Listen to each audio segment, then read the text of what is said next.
incident that occurred in Nashville at Antioch High School is truly a tragedy. Unfortunately, and this is not to diminish anyone who's going through it, has gone through something like that, these incidents occur in the US, and oftentimes we see them, we feel sorry, and then we move on. I saw this story, I felt sorry for the people that went through it, the people that will go through it, the community that will be affected by it, and then I'm going about my daily life. It's unfortunate, but it's sad that this is the way in which we react to these situations. Then I started to see stories like this, posts like this pop up in my social media feeds.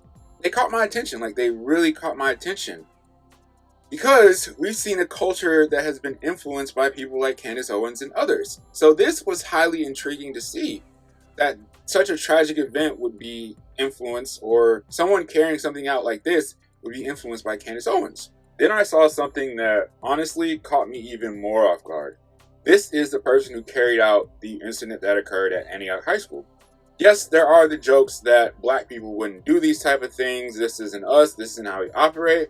But clearly, we're in a new culture. We're in a different type of culture now. In that previous post, you saw all these people who were basically saying that Candace Owens has influenced black people and they have galvanized and incentivized black people to do this kind of stuff. I have my personal qualms about Candace Owens. A lot of people like her. A lot of people say that she is going about trying to correct the culture, trying to fix the culture. She says things that make sense every once in a while. I personally don't like Candace Owens. I believe I've told this story before. I don't like how she operates. I feel like she's a grifter. But if people like her, people like her. I don't know if I'm ready to 100% blame just Candace Owens at this point, because I feel like we have built a culture where kids like this now feel, I'm not going to say they feel more powerful or they feel more incentivized, because I feel like these type of kids have always existed. I feel like I went to high school with kids like this. I don't know if they were as bad as him. We're at a certain point now.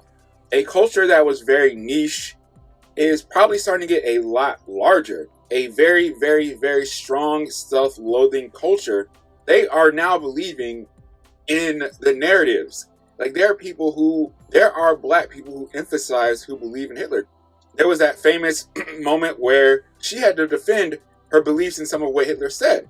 There was that moment when Kanye spoke up on Hitler. So we are seeing a culture of black people who believe the narratives of Hitler was X for black people, or Hitler did this for black people, or this and that. I think we are seeing the rise of the black incels. And we've seen this conversation over and over again. People have brought up Kevin Samuels. Kevin Samuels is another person who I often didn't agree with, but at the same time, I don't believe that he should be in the same category as Candace Owens and some other people. Yes, he did speak harshly. I do think that Kevin Samuels wanted to see better for the culture. This is another part of the problem when it comes to people like Candace Owens. And I think Fresh and Fit are two of the biggest perpetrators of this issue, in which that they talk down about the culture. Myron aligns himself with racist white people. We've seen Abbott and Preach talk about him being in these spaces, in these conversations with people who don't like black people, and he will still try to gobble. He'll gobble, he'll eat the meat tartare raw. Like, raw, no hesitation. Abbott and Preach have talked about this constantly. A lot of people have talked about this. We have gotten to a point where we criticize the culture so much, and we do it to the point where everybody can see the way in which we criticize the culture, and we criticize the culture in a way in which is going to influence young black people. This is not going to be all on these influencers and these talking heads. The parents are going to have some fault in this as well. We'll see what happens. We'll see what comes out. We are at a certain point, and we are crossing a certain line where a culture that is niche, really a culture that shouldn't even exist, is going to become stronger and stronger. And not all of them are going to be self-loathing.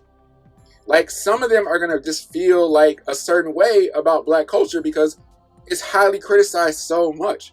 Like, it feels like every podcast, every conversation is criticizing black culture in some way. Whether it's the music, the entertainment, the way in which we love each other, black men versus black women. There's always a critique and a criticism to our culture. And it's done from a point in which we invite other people in. And now, these other people are talking about our culture, they can put our culture down. Is our culture perfect? No, not at all. But should we be having a lot of these conversations out loud? At this point, I don't think so. It's not a good look. It is not a good look. What's next? Like, what is going to happen with the rise of these black incels? Black incels have always existed. The kid who carried out this tragic event at Antioch High School has been around for a while. I remember going to high school with kids like that. So what happens next? Where does the culture go? What conversations do we have? What monitoring do we do? What's next? What is next?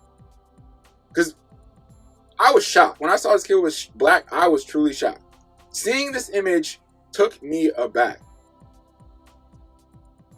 And to see that what the ADL said about this kid, that he was a self-loathing incel, and then seeing that he was black, I was shocked and surprised.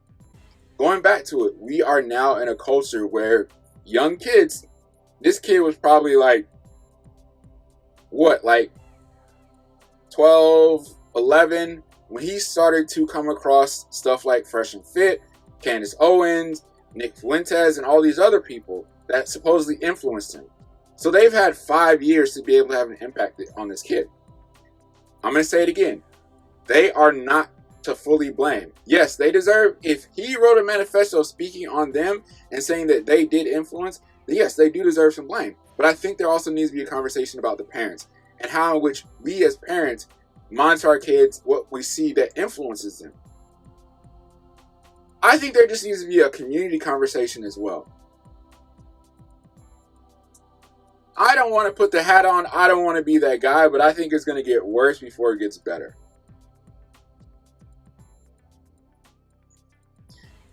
Tragic. I'm praying for that community, praying for the people who lost loved ones. It is going to be, 2025 itself is going to be a long year. We can tell already. It's going to be a long year. Stay safe. Everyone stay safe. Be blessed out there. And hopefully we don't see too much more of this, but I don't want to speak it into existence. It's gonna get crazy out here.